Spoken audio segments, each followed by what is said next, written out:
우리 같이 잠시 한번 기도하도록 하겠습니다. 사랑해 주님, 감사합니다. 이 시간 사람의 생각이나 사람의 의견이 전달되는 시간이 아니라 하나님의 말씀이 우리 심령 가운데 깊이 있게 자리 잡아 하나님의 사람으로 거듭나 살아갈 수 있는 시간 되게 하여 주시옵소서. 예수님 이름으로 기도합니다. 여러분 반갑습니다.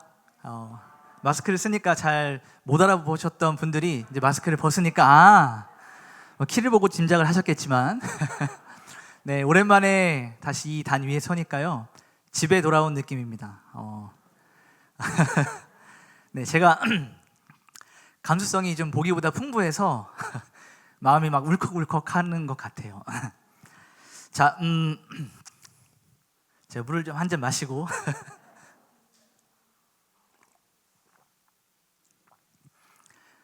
감사하게도 제가 하나님께서 선교지로의 부르심이 있어서 선교지로 나가기 전에 이렇게 또 존경하는 목사님께서 기회를 주시고 말씀을 나눌 수 있는 시간을 부여받았는데, 제가 여기 자리도 앉아 계시지만 파송 선교사님이신 우리 대선배님이신 우리 한 선교사님도 계시고 또 사모님도 계시는데, 제가 아직 출국도 하기 전에 선교지나 혹은 선교 사역에 대해서 말씀을 드리는 것은 굉장히 하루 강아지가 범 앞에서 이렇게 무게 잡는 그런 모습이어서, 제가 오늘 선교 보고나 선교지에 대한 이야기보다는 하나님께서 저에게 주신 은혜와 또 우리 교회에 주시는, 사랑하는 신광교회에 주신 말씀을 나누는 것이 제가 여러분에게 보답하고 또 하나님 우리에게 허락하신 시간이라고 믿습니다. 그래서 오늘 데살로니가 1장 6절에서 10절까지 말씀을 가지고 여러분들과 같이 주신 말씀들을 한 절 한 절 좀 살펴보기를 원합니다.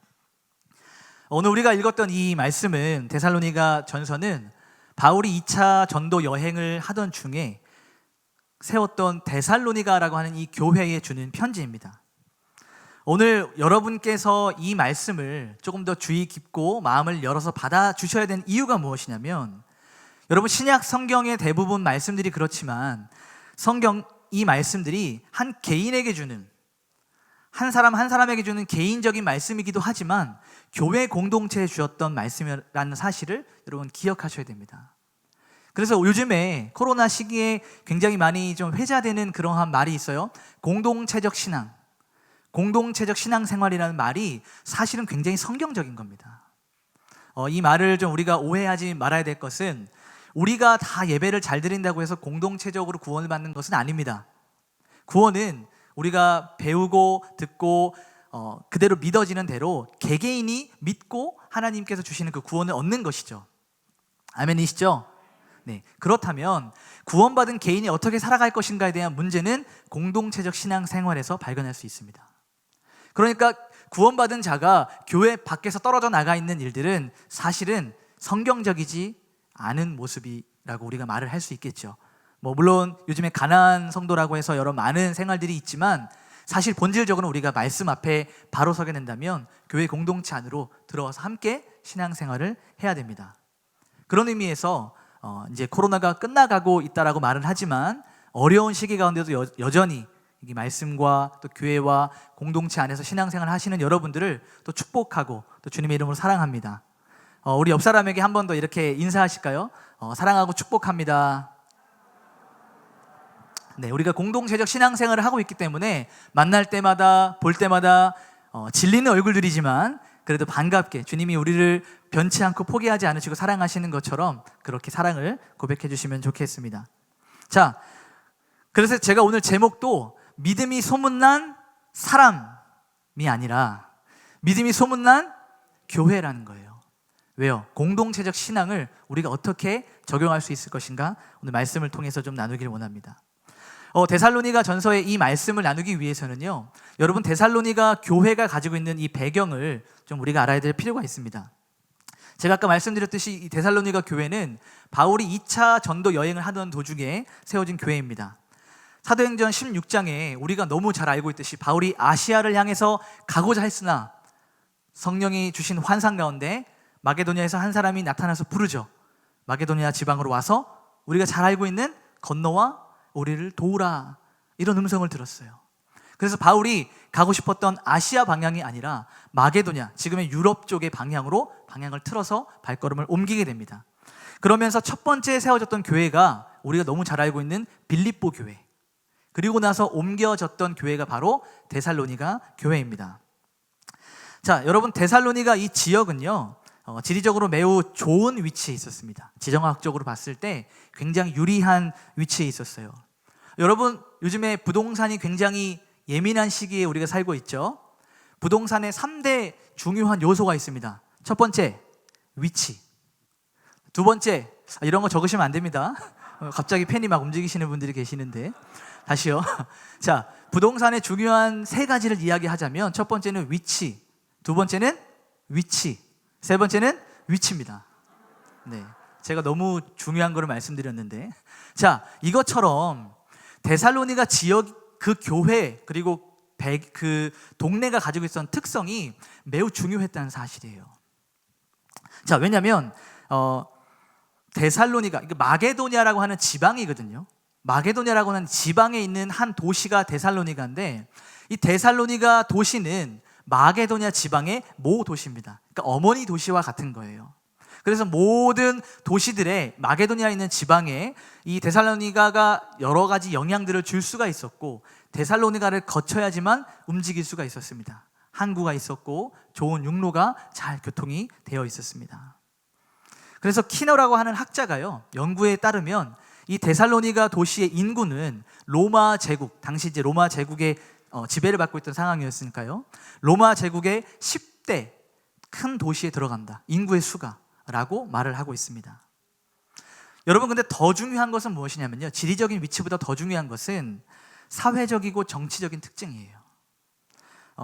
다른 도시들과 마찬가지로 친로마적이었습니다. 이 로마 제국의 지배를 받았는데 이 데살로니가 지역은 특별히 더 친로마적이었고, 로마 제국이 추구하고 원하는 모든 것들을 성심성의껏 열심히, 아니 다른 도시들보다 더 힘을 내서 충성스럽게 맹세했던 도시가 바로 데살로니가 지역입니다. 자, 그러다 보니까 이 데살로니가 지역의 사람들 일상생활들이 친로마적이면 여기에 빠지지 않고 등장하는 것이 바로 종교의식입니다. 제가 이탈리아를 한번 간 경험이 있었는데요, 거기에 보면 판테온이라고 하는 신전이 있어요. 만신전입니다. 만신전. 모든 신을 섬기는 그러한 신전이 있는 것을 비추어 보았을 때 이 로마 제국이 가지고 있었던 우상 숭배와 신들에 대한 향연이 우리가 상상하는 것 이상이라는 것이죠. 그런데 지금 데살로니가 교회는 그러한 배경 가운데 누구보다도, 어떠한 도시보다도 훨씬 더 종교적이고 우상 숭배에 열심이었다는 것을 우리가 한번 알고 넘어가면 굉장히 말씀을 이해하는 데 도움이 됩니다. 그래서 오늘 우리가 읽었던 본문의 말씀 중에 하나였던 1장 9절 말씀에 이렇게 기록되어 있죠. 함께 읽어보겠습니다. 시작.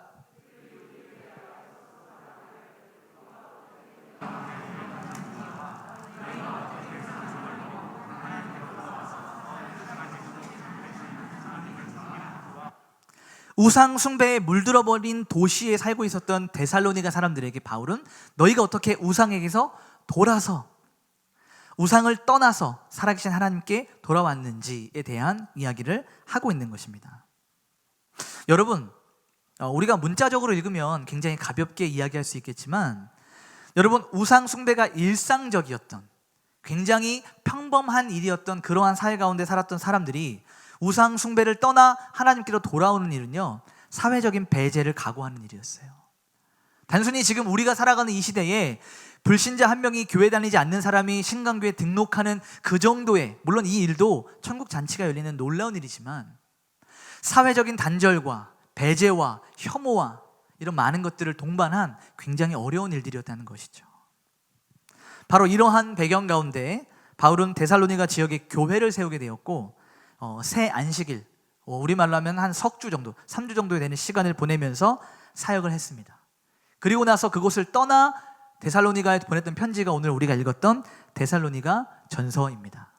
자, 제가 본문의 말씀을 들어가기 전에 이렇게 데살로니가 교회의 배경에 대해서 설명을 한 많은 시간을 드렸던 이유가 있습니다. 이제 한 절 한 절 우리가 살펴볼 때 이런 배경과 같이 한번 연결지어서 이러한 과정이 있었구나 라고 여러분이 좀 파악을 하실 때 좀 더 수월하게 받아들이실 수 있을 것 같습니다. 자, 오늘 6절 말씀을 보니까 데살로니가 교회에도 많은 환란이 있던 것으로 보입니다. 같이 한번 6절 말씀을 읽어보겠습니다. 시작. 성령의 기쁨으로 말씀을 받아 우리와 주를 본받은 자가 되었으니. 자, 데살로니가 교인들이 가지고 있었던 환난은 무엇이었을까요? 그 교회에 주어졌던 환난은 어떤 것이었을까요? 제가 이 부분을 설명하기 위해서 앞에 많은 배경들을 좀 설명을 드린 것입니다. 이미 우상 숭배가 만연한 도시였었고, 로마의 신들, 심지어 황제까지 신으로 받들어 들이는 그러한 환경 가운데서 그들은 살아가고 있었다는 것이죠. 우상을 숭배하는 삶에서 하나님 안으로 들어오는, 그리스도 예수를 새로운 옷으로 덧입고 살아가는 생활을 그리스도인들이, 데살로니가 성도들이 해왔기 때문에 육체적으로, 사회적으로, 경제적으로, 문화적으로 수많은 배제와 핍박과 박해와 고통이 있었다는 것입니다. 우리에게는 좀 먼 나라 이야기처럼 감흥이 없을지도 모르겠지만, 현장을 살아가고 있었던 데살로니가 사람들은요, 생계가 달린 문제였어요. 단순히 먹고 사는 문제뿐만 아니라 사람이 죽고 사는 문제까지 연결되었다는 것입니다. 무엇이요? 하나님을 믿는 것이요. 그것을 이 바울이 환난이라는 단어로 표현하면서 너희에게 많은 환난이 있지만 이라고 말하고 있는 것입니다. 이것은요, 여러분, 바울이 가지고 있었던 기본적인 신앙의 사상이에요. 그의 유언과도 같았던 디모데후서 3장 12절 말씀을 우리 같이 한번 읽어보도록 하겠습니다. 시작. 경건하게 살고자 하는 자는, 아멘. 여러분, 굉장히 성경적이죠? 무슨 말이냐면 그들이 예수 그리스도를 나의 구주로 받아들이고 사회적으로 살아가는 데 있어서 어려움을 겪고 많은 사람들과 부딪힘과 환난 가운데 거한다는 것은 내가 좀 잘못된 신앙을 가지고 있거나 내 믿음에 어디 문제가 있어서가 아니라 굉장히 성경적이라는 얘기예요. 경건하게 살고자 하는 자, 그리스도 예수 안에서 경건하게 살고자 하는 자들은 환난과 박해와 핍박 가운데 던져지게 되어 있습니다. 여러분, 예수 믿는 것이 즐거우십니까? 즐거우시죠? 여러분, 소속해 있는 공동체와, 그러니까 교회 밖을 벗어나서 사회나 회사나 여러분이 모여있는 무리에서 그리스도 예수로 인해서 받는 박해나 어려움이 있으십니까? 물론 이것들이 없는 것이 우리에게는 큰 축복이겠지만, 내가 예수 믿는 신앙을 가지고 살아가면서, 이 땅을 살아가면서 불편함이나 나의 가치관과 충돌하는 일들이나 여러 가지 많은 어려움들이 없다면 우리 신앙을 한번 점검해 봐야 될 줄로 믿습니다. 왜요? 빛과 어둠은 공존할 수가 없거든요. 빛의 자녀인 우리가, 빛이신 예수 그리스도를 품고 살아가는 우리가 어두움 가운데서 가치관에 대한 충돌이 없고 그리스도 예수를 믿는 데 있어서 불편함이 없다면 우리에게 큰 어려움, 신앙적인 어려움이 분명히 존재한다는 사실이에요. 자, 그런데 놀랍게도요, 너희에게 많은 환난이 있지만 이라고 말했던 이 바울의 말 뒤에는 고생이 많구나, 어렵지 라고 하는 위로가 아니고요, 자, 말씀을 잘 보니까요, 기쁨에 대해서 바울이 이야기하고 있어요. 기쁨에 대해서. 그러니까 다시 말하면 신앙생활을 하면서 얻어지는 환난과 고통과 핍박과 박해가 신앙의 초점이 아니라 이를 초월하는 기쁨이 성도들에게 있었다는 얘기입니다. 아멘이십니까? 여러분, 예수 믿을 때요, 우리가 꽃길을 걸어가기를 원해요. 지금 막 벚꽃이 예쁘게 피고 지는 이제 그런 시기를 지나고 있는데, 신앙생활 하면 만사형통 하기를 원합니다. 저도 그러고 싶어요. 저도 원합니다. 그러나 성경대로 우리가 살아가다 보면 꽃길을 걷습니까? 가시밭길을 걷습니까? 가시밭길이 조금 더 많은 것 같아요. 그러나 바울이 지금 이야기하고 있는 이 말씀의 근거에서 생각해 보면 너희에게 환난이 없을 거야, 어려움이 없어, 예수 믿으면 만사형통이야 가 아니라 그런 어려운 시기를 넘는 기쁨이 있다라고 전달하는 거예요. 이 기쁨은 우리의 고통과 환난을 초월하는 힘이 있습니다. 비결이 무엇인지 아십니까? 성령이요. 성령이 함께하면 우리의 현실의 고통과 고난과 핍박을 이겨낼 수 있는 기쁨이 있는 줄로 믿습니다. 자, 그래서 바울이 그렇게 이야기하고 있는 거예요. 너희가 많은 환난 가운데 있지만 성령으로 인한 기쁨으로 말씀을 받아들였다라고 편지를 보내고 있는 것입니다.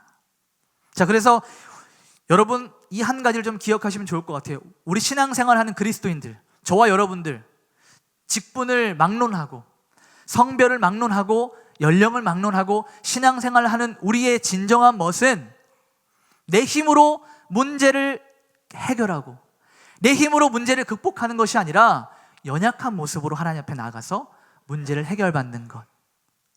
하나님이 내 인생 가운데 깊이 있게 개입하셔서 나의 문제들을 해결해 주시는 것, 이것이 진정한 신앙의 멋입니다. 아멘이십니까? 자, 연이어서 바울이 이렇게 이야기하고 있어요. 데살로니가 교인들에게 환난에 대해서 이야기했고, 이것을 넘어서는 기쁨에 대해서 이야기했어요. 그러면서 너희가 나 바울과 그리스도를 본받았다라고 이야기하고 있습니다. 자, 이 부분이 조금 낯설게 받아들여지기도 해요. 여러분, 주님을 본받는 것은 우리가 납득이 됩니다.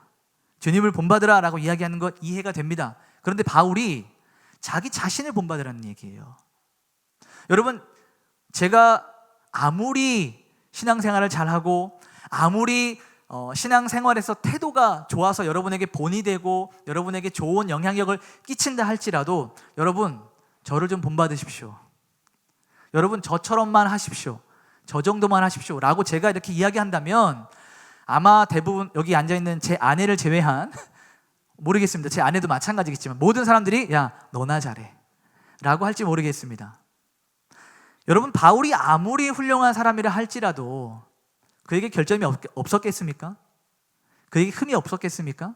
그런데 그런 바울이 그리스도를 본받고 나를 본받으라고 이야기하고 있어요. 나를 본받으라. 조금 불편하게 들릴지도 모르겠습니다. 그런데 그 바울이 이야기했던 나를 본받으라고 하는 그 말의 진의, 본래 의미는 무엇이냐면 그리스도 예수를 향해서 나의 생명을 드리는 그 모습을 본받으라는 얘기예요. 내 성격, 내 성품, 내 말주변, 내 글실력을 본받으라는 것이 아니라 내가 그리스도 예수를 얼마나 사랑하는지, 내가 그리스도 예수를 향하여 어떻게 달려나가고 있는지 너희가 잘 알지, 그것을 본받으라라고 말을 하고 있는 것입니다. 여러분, 우리가 초신자들을 대할 때도 마찬가지 아닙니까? 교회 등록하시면 교회 생활 잘하세요, 열심히 다녀야 됩니다 라고 하는 것이 아니라 하나하나씩 알려줘야 되잖아요. 헌금 생활은 이렇게 하는 것입니다 하고 먼저 본을 보여주고, 기도는 이렇게 하는 것입니다 알려주고, 하나하나 조곤조곤 알려주면서 나처럼 되라는 것이 아니라 내가 예수 그리스도를 얼마나 사랑하는지, 내가 사랑하는 그 하나님이 누구신지 우리 삶을 통해서 보여주는 것처럼 바울도 마찬가지였어요. 나를 본받으라고 하는 그 말은 내가 예수를 향한 그 마음, 내가 예수 그리스도를 사랑하는 그 마음을 같이 본받아 함께 신앙생활을 하자라는 의미였습니다. 그리고 나서 우리가 말씀을 보니까 이 말씀이 바울이 참 교만하구나, 바울이 자만한 사람이구나가 아니라 그리스도 예수 앞에서 얼마나 겸손에 몸부림쳤던 사람인지 다시 한번 우리가 새겨질 수 있는 것 같습니다.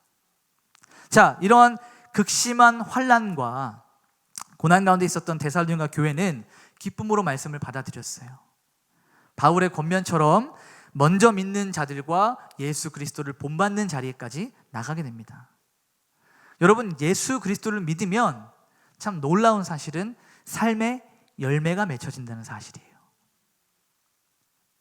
열매로 그들을 알리라 라고 말씀하셨던 것처럼 예수 믿는 삶은 그냥 믿는 데서 그치는 것이 아니라 반드시 열매를 맺게 되어 있습니다. 제가 아까도 말씀드렸지만 그리스도 예수를 믿는 삶의 열매가 세상이 기대하는 만사 형통이 아니에요. 그리스도 예수를 믿는 열매가 자녀의 취업과 어떤 입시와 이런 건강과 이런 부분들은 굉장히 부산물입니다. 부수적인 것들이에요. 자, 그럼 데살로니가 교회에 맺혀졌던 열매는 무엇이었을까요? 데살로니가 교회가 거기 성도들이 맺었던, 신앙으로 맺어졌던 열매는 무엇이었을까요? 우리 함께 7절과 8절 말씀을 같이 한번 읽어보도록 하겠습니다. 시작.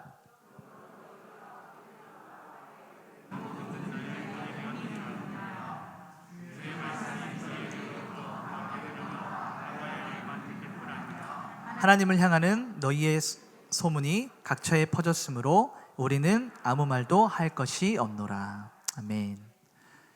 데살로니가 교회가 맺었던 열매는요, 마게도냐와 아가야 지방의 본이 되는 것, 신앙의 본이 되는 것이 그들의 믿음의 열매였습니다.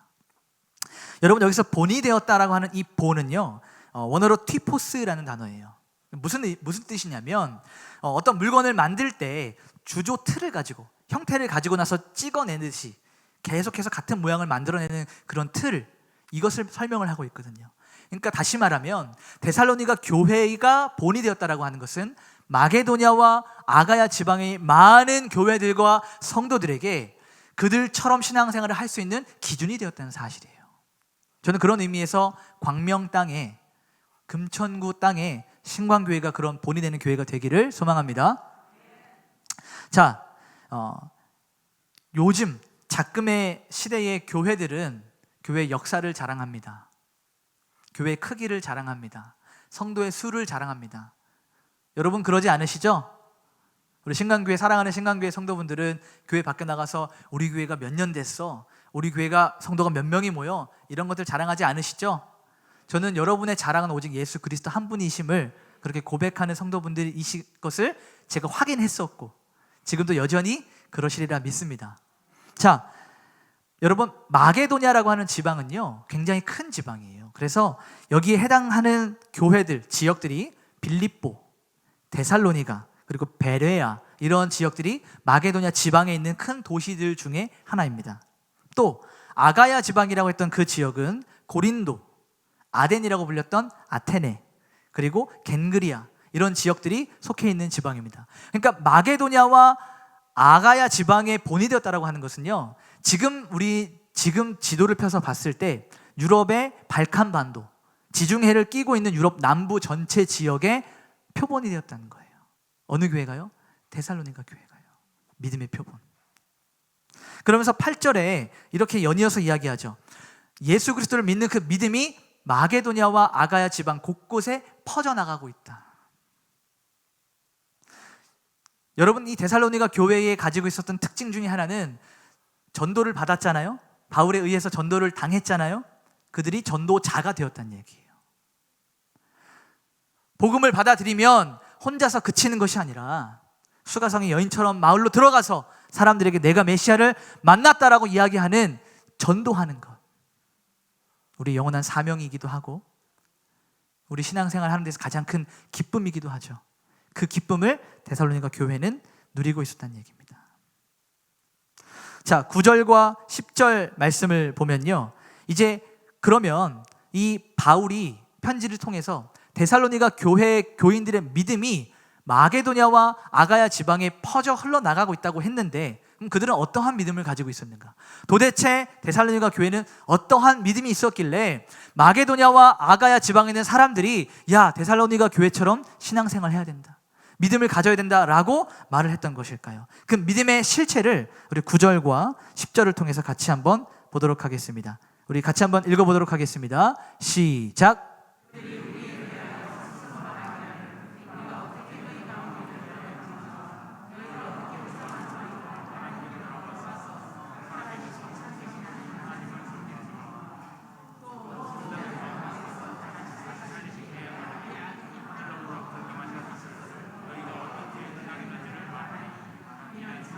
노하심에서 우리를 건지시는 예수시니라. 자, 9절과 10절을 이렇게 장문으로 쭉 읽으니까 무엇을 말하는지 좀 어렵죠. 그래서 이 두 가지를 좀 이 두 절을 요약을 해보면 데살로니가 교인들이 가지고 있었던 두 가지 믿음에 대해서 성경은 이야기하고 있습니다. 자, 첫 번째는 한번 따라해 볼까요? 회개하는 믿음. 자, 회개하는 믿음. 그들이 소문났던 믿음 중에 첫 번째는요, 회개하는 믿음이에요. 각 지방마다, 각 지역마다 데살로니가 교회에 대한 언급을 할 때마다 빠지지 않고 등장하는 것, 그들이 어떻게 우상에게서 살다가 돌아오는가, 하나님 편으로 돌아섰는가 하는 이 회개하는 부분이 바로 데살로니가 교회가 가지고 있었던 믿음이고 소문난 믿음이었다는 사실입니다. 여러분, 제가 데살로니가 지역의 배경에 대해서 말씀을 드릴 때도 언급을 했지만, 여러분, 우상 숭배를 하는 그 일이 데살로니가 지역에서 특별한 일이었을까요? 평범한 일이었을까요?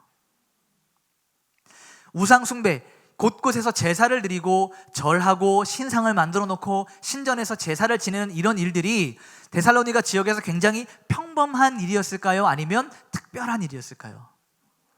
굉장히 평범한 일이에요. 안 하면 안 되는 일이었습니다. 그 땅을 살아가려면요, 그 지역을 유지하기 위해서 데살로니가 지역이 로마 제국으로부터 받았던 모든 특혜는 이런 우상을 숭배하는 일들, 로마의 황제를 숭배하는 일들, 친로마적이어서 모든 것을 충성스럽게 했던 것에서부터 나오는 것이기 때문에 우상 숭배는 특별한 일들이 아니라 평범한 일이었다는 것이에요. 그런데 지금 데살로니가 교인들이 어떻게 합니까? 우상에게서 돌이켜서 180도 돌이켜서 하나님 편으로 나왔다는 얘기예요. 세상 가운데서 그동안은 잘 먹고 잘 사는 나의 만족과 나의 유익을 위해 살아갔던 그들이 바울의 전도를 통하여 180도 방향을 바꿔서 하나님 편으로 돌아가는 삶을 살아냈다는 얘기예요. 회개하는 믿음을 가졌다는 얘기예요. 인생의 주인이 바뀌었다는 것이죠. 내 삶의 주도권을 우상에게서 하나님께로 넘겨드렸다는 이야기죠.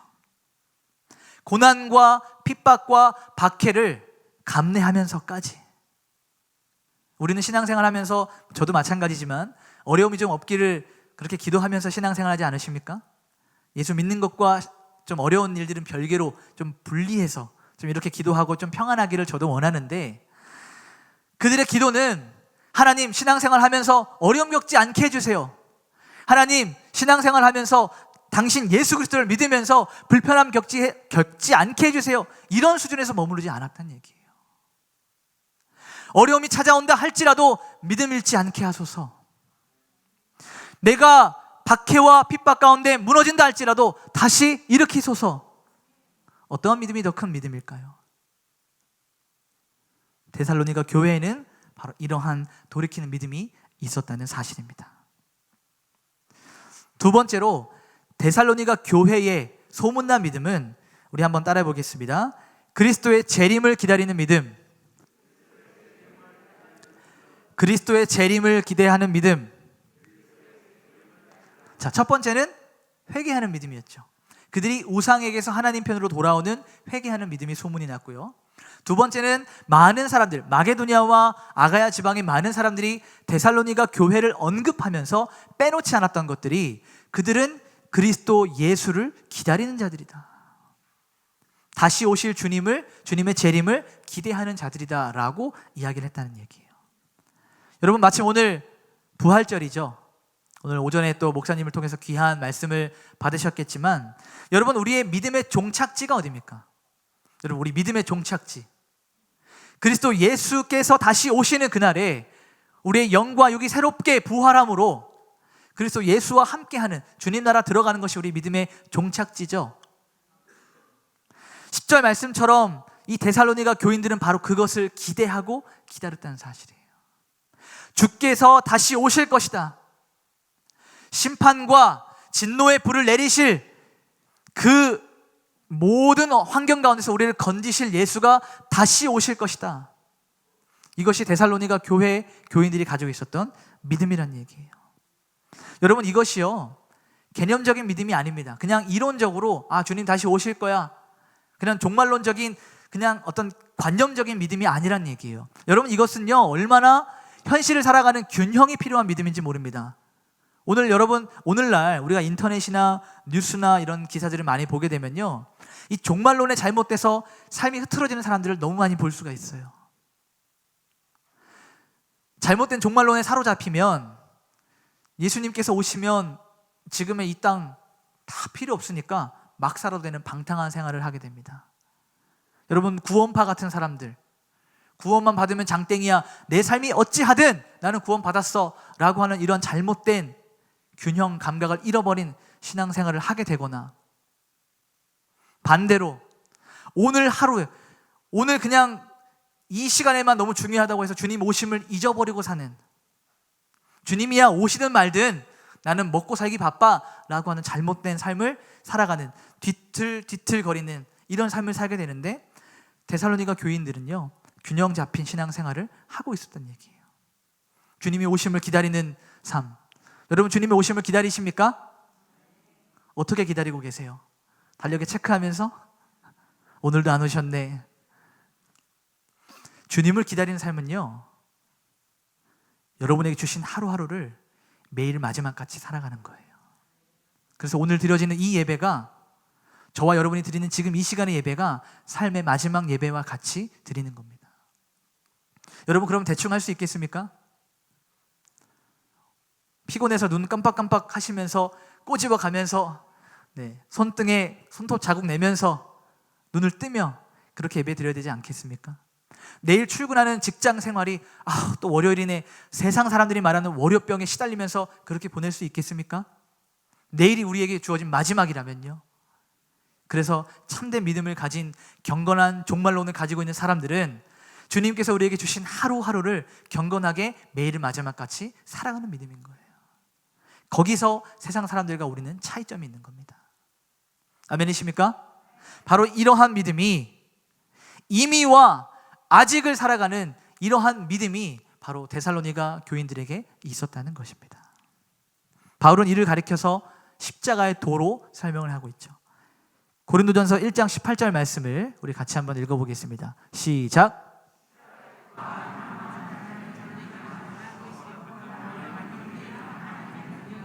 아멘. 여러분, 십자가의 도가 여러분에게는 미련한 것입니까? 멸망하는 것입니까? 아니면 하나님의 능력이 되십니까? 아멘. 감사합니다. 그런 고백을 누군가 물어서만 대답하는 것이 아니라 여러분 일상생활에서도 그렇게 고백하시는, 그리스도의 십자가는 하나님의 능력입니다 라고 고백하는 삶이 되시길 소망합니다. 오늘 말씀의 결론을 좀 맺도록 하겠습니다. 우리가 데살로니가 지역을 살펴보고 데살로니가서 1장 6절에서 10절까지 말씀을 보면서 말 그대로 믿음이 소문난 교회에 대해서 살짝 들여다보았습니다. 여러분, 그러나 단순히 그들의 믿음이 소문난 것에만 만족하는 것이 아니라 그들은 배운 대로 전하고 가르치며 실제로 살아냈다는 거예요. 여러분, 아는 것은 중요합니다. 우리 표에도 그리스도의 장성한 분량까지 아는 데까지 지식까지 잘해야 된다고 했는데 그 알문, 단순히 1 더하기 1은 2입니다 하고 지식적인 알미 아니라, 개념적인 알미 아니라 실제를 살아내는 우리 행동 양식까지를 포함하고 있는 겁니다. 그리스도를 안다라고 하는 것은 그분이 누구이다라고 말하는 것이 아니라 그분과 연합하고 교제하는 데까지 나아가는 삶입니다. 데살로니가 교회는 그런 삶을 살아내었고 그리스도가 누군지 분명하게 알았던 자들입니다. 여러분, 데살로니가 교회가 이렇게 핍박과 박해 가운데 어려움을 많이 겪었지만 신앙생활을 잘 함으로써 극적인 반전이 일어났을까요? 일어나지 않았을까요? 일어나지 않았습니다. 우리의 기대와 바람과는 달리 신앙생활을 열심히 했는데 여전히 핍박과 박해와 고난 속에 머물러 있었습니다. 여전히 그들의 삶은 퍽퍽했고 고난과 박해는 지속적이었고 사회적인 배제와 제한은 여전히 가득했습니다. 그러나 무엇이 달라졌습니까? 세상을 바라보는 눈이 달라졌어요. 우상을 숭배하는 그러한 삶에서 하나님께로 돌아오는 회개하는 믿음이 있었고, 다시 오실 주님이 오시면 모든 성도들의 눈물을 닦아주실 것, 우리의 모든 고통과 아픔을 유일하게 위로해 주시고 알아주실 이 한 분, 예수 그리스도, 그분을 보고 살아냈다는 얘기예요. 여러분, 그래서 제가 여러분에게 우리 사랑하는 성도님들에게 저보다 훨씬 더 인생의 경험이 많으시고 많은 것들을 알고 계시지만 제가 말씀의 근거에서 한 가지 권면을 같이 드리자면, 상황이 달라지길 기도하는 것보다 여전히 변치 않는 환경 가운데서 그리스도 예수를 믿는 믿음으로 세상을 보는 눈이 달라지게 하소서, 이런 기도하시는 여러분 되시기를 소망합니다. 마지막으로 여러분에게 한 번 더 묻겠습니다. 여러분, 어떠한 교회로 우리가 소문나기를 원하십니까? 우리 신광교회가 어떠한 교회로 세상 사람들에게 알려지기를 원하십니까? 우리 안에 있는 우상들, 이것들을 밀어내고 하나님을 온전히 섬기는 교회야?